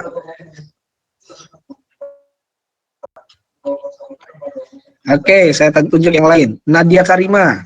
Hadir Nadia Karima? Hadir, Pak. Oke, hadir. Coba jawabanmu, apa pengaruh struktur dari obat terhadap respon biologisnya?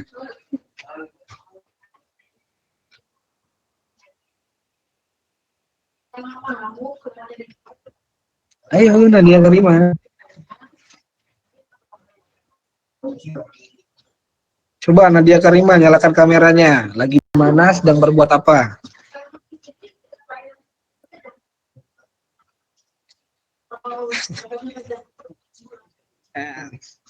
Oke ya. Kemudian Dela Safitri hadir?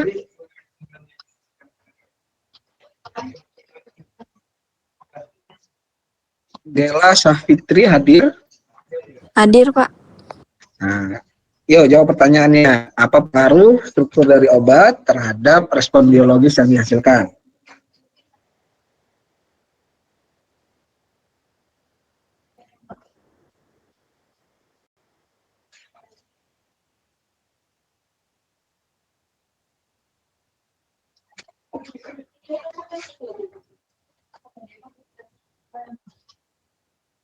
Halo, hadir ya. Dikasih pertanyaan, nggak bisa memberikan penjelasan.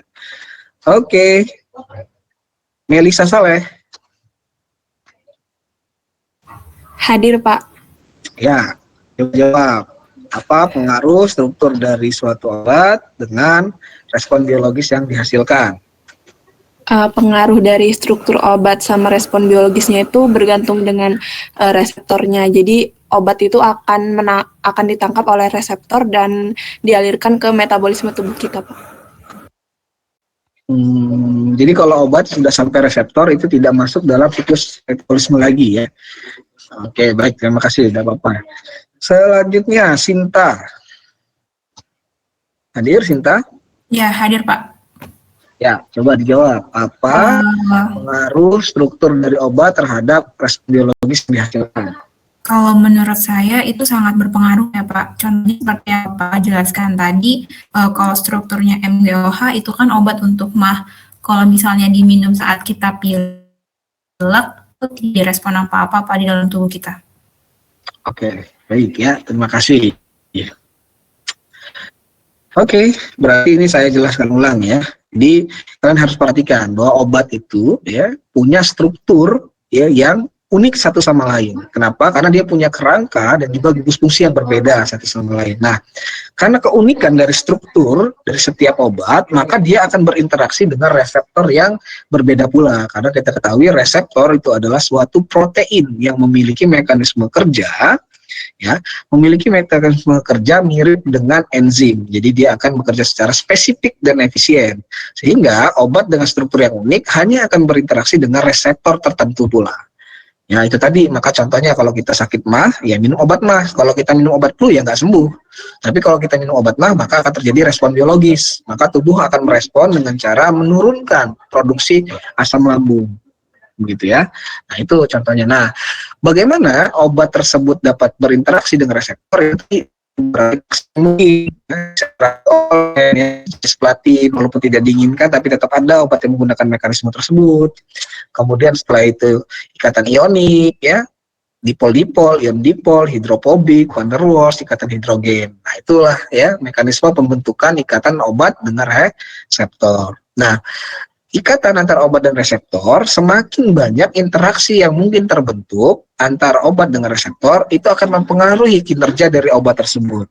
Ya, semakin banyak ya interaksi antara reseptor dengan obat, seperti contohnya adalah molekul obat dibukain ini, dia bisa berinteraksi dengan reseptor melalui interaksi hidrofobik, transfer muatan, dipol-dipol, ikatan hidrogen, ionik, dan lain-lain. Maka jika kita bandingkan dengan asetilkolin tadi yang hanya satu interaksi, ikatan yang dibentuk oleh dibukain dengan reseptor ini akan memberikan pengaruh biologis atau respon biologis yang jauh lebih kuat dan lebih cepat gitu ya. Jadi misal begitu, MGOH itu kan memberikan dampak biologis ya. Agonisnya adalah menurunkan produksi asam lambung. Nah, itu karena si MGOH atau obat MAH itu berinteraksi dengan reseptor ya pada sel-sel di lambung sehingga ditindaklanjuti oleh sel-sel di lambung dengan tidak memproduksi kembali asam lambung karena nggak ada makanan. Gitu ya. Gitu. Itu yang disebut sebagai mekanisme kerja obat. Oke, saya anggap udah paham. Kalau udah paham terkait dengan obat, strukturnya, ya kekhasannya, gugus fungsinya, udah paham dengan reseptor itu apa, kenapa reseptor itu bisa bekerja, kemudian sudah mengerti bagaimana interaksi antara obat dan reseptor, kita masuk ke dalam materi selanjutnya, yaitu yang disebut sebagai agonis. Ya, di dalam mekanisme kerja obat ada yang disebut sebagai agonis dan juga antagonis. Apa sih agonis dan apa sih antagonis? Nah, itu harus kita perhatikan dengan baik. Obat yang mengaktifkan reseptor. Nah, bagaimana cara obat mengaktifkan reseptor? Tadi dengan cara berinteraksi dengan reseptor melalui berbagai macam interaksi yang mungkin. Semakin banyak interaksinya antara struktur obat dengan reseptor, maka semakin cepat dia mengaktifkan reseptor. Nah, obat yang mengaktifkan reseptor dengan berikatan ya akan membentuk sesuatu yang disebut sebagai agonis ya. Nah, agonis nih contohnya. Ini adalah suatu reseptor. Dia tidak aktif ya. Tapi ketika ada struktur obat yang pas dengan sisi aktifnya, maka mereka akan berinteraksi mirip dengan mekanisme reaksi enzimatis lock and key. Jika dia match, maka terbentuklah ikatan dan reseptor tersebut akan aktif. Kalau reseptor tersebut akan aktif, dia akan memberikan perintah kepada sel, nggak usah produksi lagi asam lambung, ya asam lambungnya udah banyak, makanannya nggak ada, maka nanti asam lambungnya akan di stop. Nah itu yang disebut sebagai respon biologis. Nah aktivasi dari reseptor ini yang memberikan informasi kepada sel, memberikan perintah kepada sel untuk melakukan respon biologis atau yang disebut sebagai efek dari obat. Gitu ya. Reseptor sering digambarkan sebagai protein yang berikatan ataupun tidak berikatan dengan ligan agonis. Nah, ligan agonis itu bisa apa saja ya.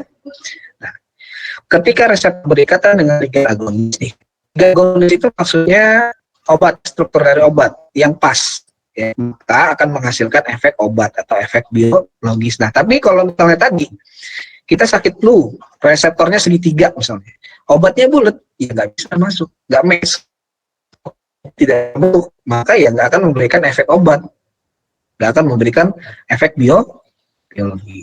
Ya, itu mekanisme kerja obat.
Kerja dari agonis yang A, parsial agonis B, antagonis yang C, dan inverse agonis yang D.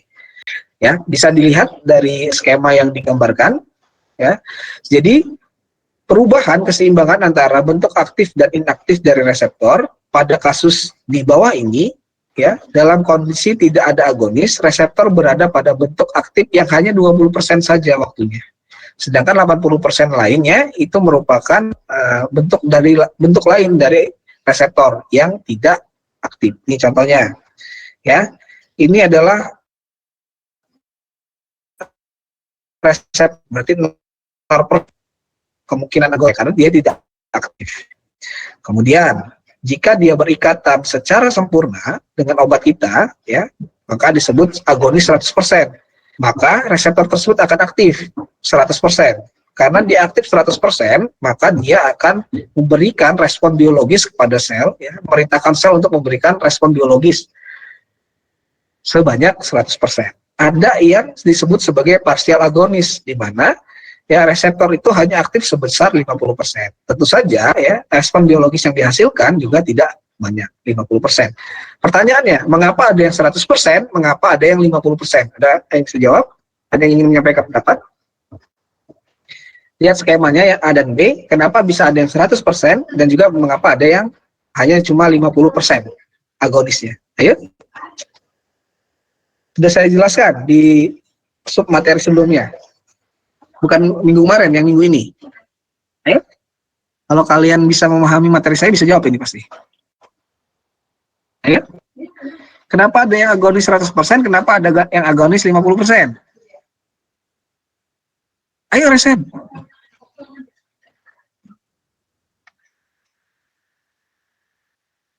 Ayo silakan. Ya, Wahyu Kartika. Izin menjawab Pak, ini terkait dengan ikatannya bukan Pak? Maksudnya terkait dengan ikatannya Pak? Betul ya. Terkait dengan ikatan yang mungkin terjadi antara obat dengan reseptor. Nah, tadi kan ada semakin banyak interaksi yang memungkinkan terjadi antara obat dengan reseptor, maka dia akan memberikan respon biologis yang lebih kuat dan lebih cepat. Nah, itu tadi kenapa ada yang 100%, kenapa ada yang 50%, itu tadi karena beda obat ya mungkin saja akan memberikan interaksi yang berbeda dengan reseptor. Itu makanya ada obat yang mahal, ada obat yang murah gitu ya.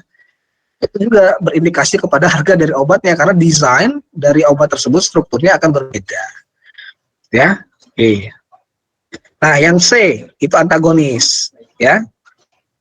Jadi ini inaktif ya. Kemudian dia akan berinteraksi ya. Jadi hanya 80% yang bisa berikan respon biologi. Karena ini salah nih, inaktif ya. Kemudian yang ini adalah inverse agonis ya. Tadinya dia reseptor yang sudah aktif ya. Kemudian akan menjadi tidak aktif kembali. Kenapa hal ini bisa terjadi? Itu tadi, karena interaksi antara obat dengan reseptor itu kan ada waktunya, kecuali yang kovalen itu lama sekali. Ya, ada rentang waktunya karena dia bersifat irreversible. Ya, lihat panahnya ya. Kalau ini kan bolak-balik ya. Artinya dia 80 20 80 20 ya. Jadi kadang-kadang tidak aktif. Oke, itu ya mekanisme kerja obat. Nah, sampai di sini. Untuk mekanisme kerja obat, ada pertanyaan tidak? Secara keseluruhan, silakan kalau ada pertanyaan atau ada yang belum jelas, saya coba jelaskan. Silakan, Pasha. Izin bertanya, Pak. Saya itu masih bingung, Pak. Kayak antagonis itu, dia itu kayak gimana ya, Pak? Kayak bentuknya itu seperti apa gitu, Pak? Kayak tadi kan, di sini kan antagonis adalah obat. Tapi Bapak juga bilang bisa dari susu, kayak gitu-gitu, Pak. Antagonis itu bukan obat ya. Antagonis itu adalah, jadi jangan salah mengartikan ya. Nih, agonis itu adalah suatu keadaan, jadi bukan obat ya. Obatnya ya ini, nih obat. Kalau dia berhasil ya berinteraksi dengan reseptor, itu disebut sebagai keadaan agonis. Nah, keadaan agonis ini akan memberikan respon biologis. Sebaliknya, ya, keadaan di mana obat tersebut tidak dapat mengaktifkan reseptor itu disebut sebagai keadaan antagonis. Nah, agen antagonisnya apa? Bisa saja susu, ya, ini seperti ini ya. Jadi si obat nggak bisa berinteraksi dengan sisi aktif dari reseptor karena terhalangi oleh protein lain dari susu. Gitu. Ya, jadi antagonis itu bukan obat. Ya, jangan salah. Agonis dan antagonis itu adalah keadaan. Ya. Baik, Pak. Terima kasih, Pak. Ya. Oke, ada lagi yang lain? Silakan, Wahyu Kartika. Izin bertanya, Pak, untuk yang bersifat antagonis tadi itu kan Bapak mencontohkan terkait susu gitu kan, karena susu itu protein gitu, Pak.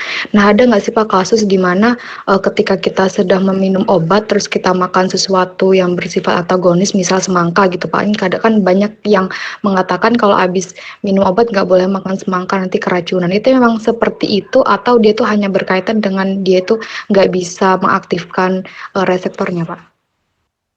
Oke, jadi kalau untuk hal itu sangat kompleks ya, banyak sekali kasusnya. Misalnya nggak boleh minum obat sebelum semangka, saya nggak tahu ya kalau semangka ya. Tapi kita itu nggak boleh minum obat ya, terutama obat-obatan yang bersifat basa. Artinya obat-obatan yang punya gugus amina atau N. Itu nggak boleh makan duren. Ya. Karena duren itu bersifat asam dan juga banyak gas di sana. Nah, itu akan memungkinkan menyebabkan obat kita itu menjadi inaktif, ya, atau juga bisa berinteraksi dengan gas itu menghasilkan racun. Nah, itu nggak boleh. Tapi kalau dengan semangka saya nggak tahu. Nah, apakah betul Pak hal itu bisa terjadi? Bisa, ya, bisa sekali. Kenapa? Terutama obat yang kita makan, ya, obat yang kita makan yang oral, yang dari mulut. Ya, itu akan berada pada satu tempat yang sama di dalam tubuh kita. Di mana? Di lambung.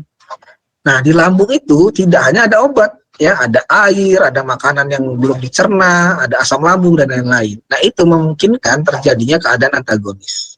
Ya, itulah sebabnya kalau misalnya kalian mau operasi, ya, karena operasi kan pasti menggunakan anestesi, disuruh puasa dulu. Ya, disuruh puasa 8 jam. Kenapa? Itu untuk mengosongkan lambung agar anestesi oral atau anestesi yang disuntikkan nanti itu tidak terganggu oleh antagonis-antagonis yang berasal dari sistem pencernaan. Ini mungkin saja itu terjadi. Gitu. Ada lagi yang lain? Boleh ceritakan pengalamannya terkait dengan obat. Kalau bisa saya jawab, kita jawab. Kalau tidak bisa, kita coba bahas di pertemuan yang berikutnya. Saya ada waktu 1 minggu untuk mencari referensi. Silakan, Baby. Izin bertanya Pak, tadi kan kalau obat yang berikatan ikatannya kovalen itu kan yang dampaknya besar gitu ya Pak ya, yang berkepanjangan. Nah kalau misalnya kita ada suatu penyakit kayak paru-paru gitu yang meminum obat selama 6 bulan berturut-turut, apakah itu termasuk obat yang jenis ikatan kovalen Pak? Karena kan juga dampaknya harus panjang juga Pak. Terima kasih. Oke, jadi enggak, beda. Ya, saya jelaskan dulu itu beda. Jadi gini, obat-obatan yang memiliki ya interaksi dengan reseptor secara kovalen itu sifatnya irreversible atau susah sekali putus. Akibatnya apa? Respon biologis atau agonis itu akan terus-terusan. Kita udah sembuh tapi obatnya terus-terusan. Nah, berbeda dengan kasus yang Feby sampaikan. Jadi ada beberapa obat itu yang harus dikonsumsi secara berkesinambungan. Contohnya ya, tadi untuk penyakit asma, juga ada untuk penyakit yang disebabkan oleh infeksi dari mikroorganisme. Kita mengkonsumsi obat apa? Antibiotik. Ya, antibiotik itu harus kita minum sampai habis. Itu bukan karena interaksinya kovalen, tapi dengan pertimbangan lain, bahwa jika kita tidak mengkonsumsi antibiotik secara habis, dikhawatirkan mikroorganisme di dalam tubuh kita itu belum mati secara menyeluruh, sehingga bakteri atau mikroorganisme yang tumbuh di dalam tubuh kita itu akan berkembang. Ya, dia beradaptasi dengan antibiotik tersebut, menyebabkan sesuatu yang disebut sebagai resisten obat. Nah, ada juga obat yang harus dikonsumsi dalam waktu yang panjang. Kenapa? Karena obat tersebut itu memberikan ya respon biologis secara bertahap, sehingga harus dikonsumsi secara terus-menerus hingga ya sel atau tubuh kita itu dapat ya mengatasi permasalahan atau penyakit tersebut sendiri tanpa bantuan dari obat. Makanya harus terus dikonsumsi secara berkepanjangan. Jadi tidak berhubungan dengan interaksi antara obat dengan reseptor melalui ikatan kovalen. Ya, jadi beda, harus dibedakan. Seperti itu, Feby ya. Baik, cukup jelas. Terima kasih, Pak. Oke, ada lagi yang lain? Silahkan. Ini masih ada waktu sekitar 9 menit sebelum kita lanjutkan ke tugas untuk memenuhi waktu SKS. Ya, Dela Sapitri. Izin bertanya, Pak. Jadi kan saya pernah minum obat itu, Pak. Tapi saat minum obat itu, akhirnya itu mata tuh jadi bengkak gitu, Pak. Itu tuh dampak dari penolakan tubuh kita atau bagaimana, Pak? Oke, itu disebut sebagai alergi, ya, efek samping. Oke, jadi begini ya, salah satu mekanisme efek samping adalah ketika reseptor itu tidak berikatan dengan, ketika obat itu tidak berikatan dengan reseptor yang seharusnya. Nah, jadi misal begini ya, kamu sakitnya A, seharusnya obat itu berinteraksi dengan reseptor A. Obat berinteraksi dengan reseptor A, tapi obat tersebut juga berinteraksi dengan reseptor yang lain. Nah, ketika dia berinteraksi dengan reseptor yang lain, itu akan menghasilkan agonis dengan respon yang berbeda. Nah, itu yang disebut sebagai efek samping. Ya. Jadi yang dirasakan Dela itu adalah efek samping. Kenapa efek samping terjadi? Karena tadi, ya, obat tersebut tidak hanya membentuk agonis terhadap sel yang berpenyakit, tapi juga dengan reseptor yang lain, sehingga menghasilkan respon biologis yang lain. Contohnya adalah pembekakan pada kelenjar-kelenjar mukosa, seperti muka, ya, bibir, ya, mulut, gitu ya, muka-muka, kelenjar getah bening, bagian sini. Bisa juga ada merah-merah di sekitar tubuh, ya, karena obat tersebut berinteraksi dengan reseptor lain. Nah, itu yang tidak diharapkan sebagai side effect atau efek samping. Bisa dipahami, Dela?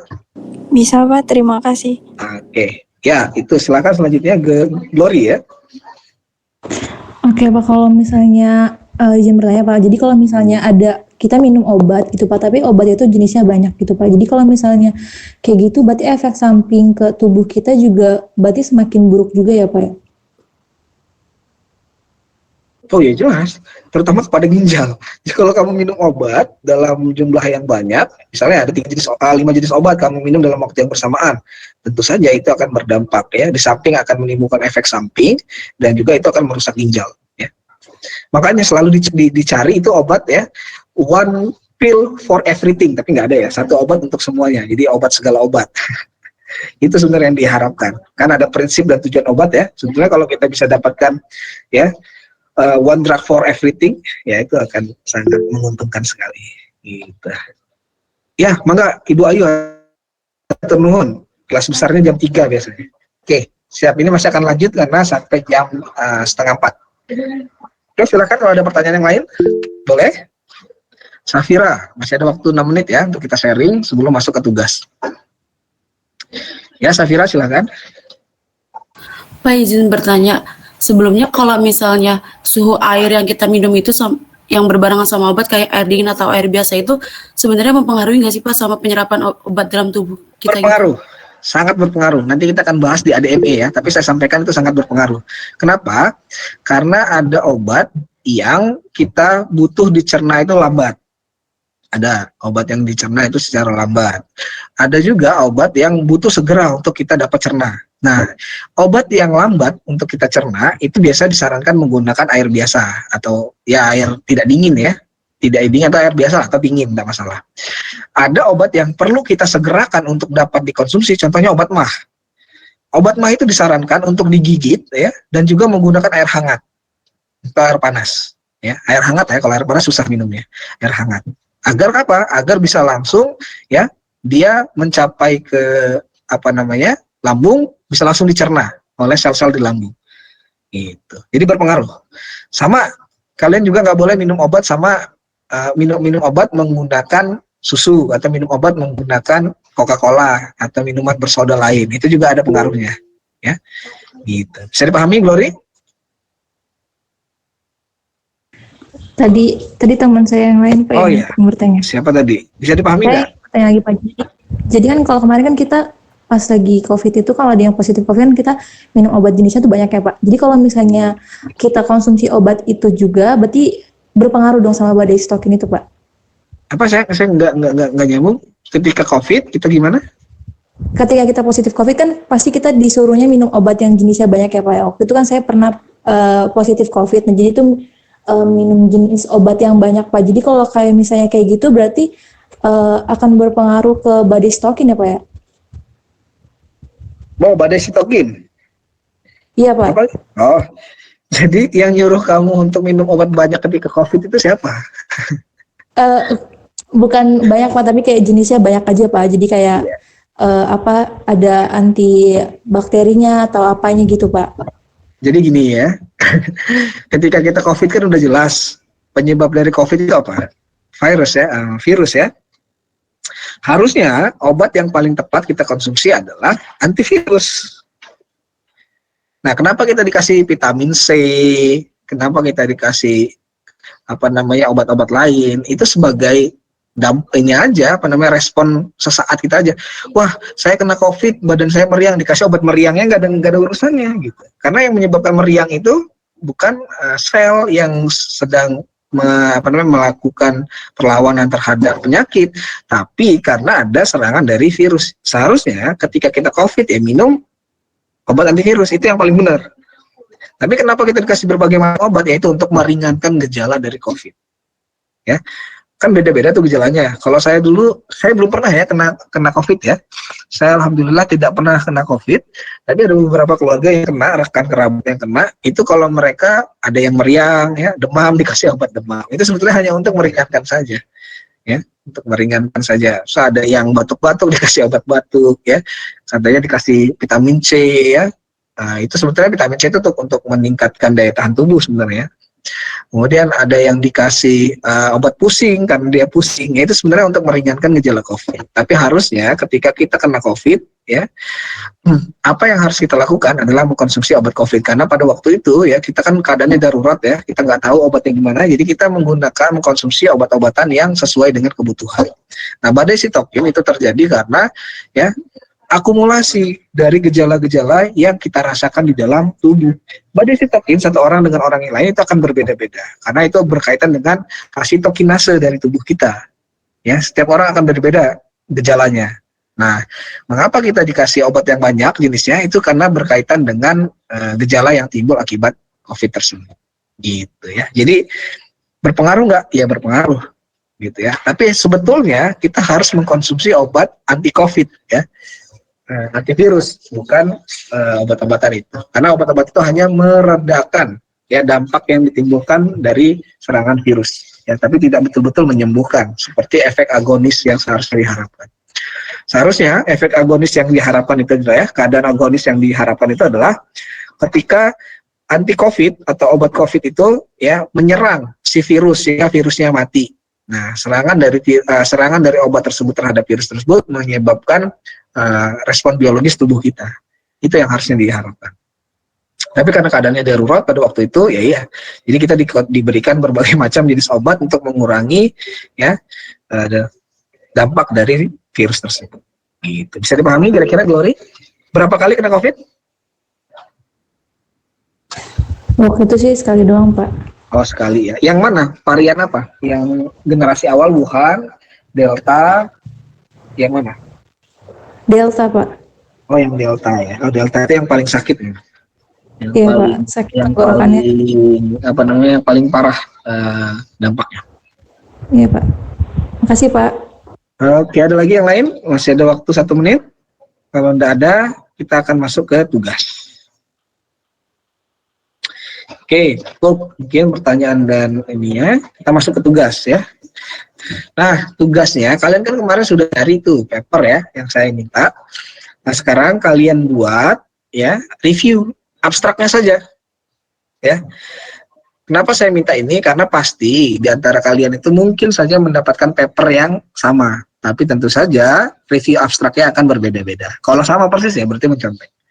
Ya. Kemudian nanti saya akan berikan tautannya di Google Classroom dulu karena Moodle saya masih terkendala akun.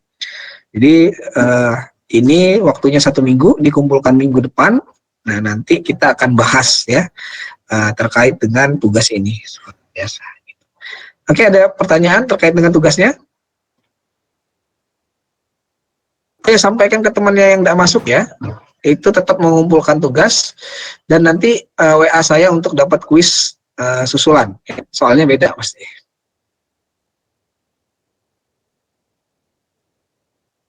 Baik, Pak. Oke, itu. Ada lagi pertanyaan?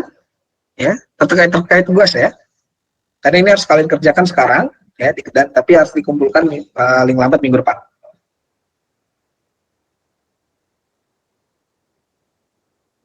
Cukup ya? Oke, cukup. Saya beri kesempatan lagi ya, karena masih ada waktu sedikit. Ada pertanyaan terkait dengan perkuliahan ini. Boleh materi, boleh pengalaman atau sharing. Kalau nggak ada ya saya tutup.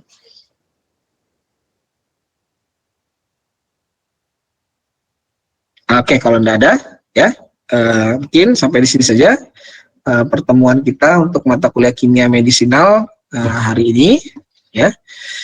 Saya akhiri. Wabillahi taufiq wal hidayah. Wassalamualaikum warahmatullahi wabarakatuh. Waalaikumsalam. Terima kasih, Pak.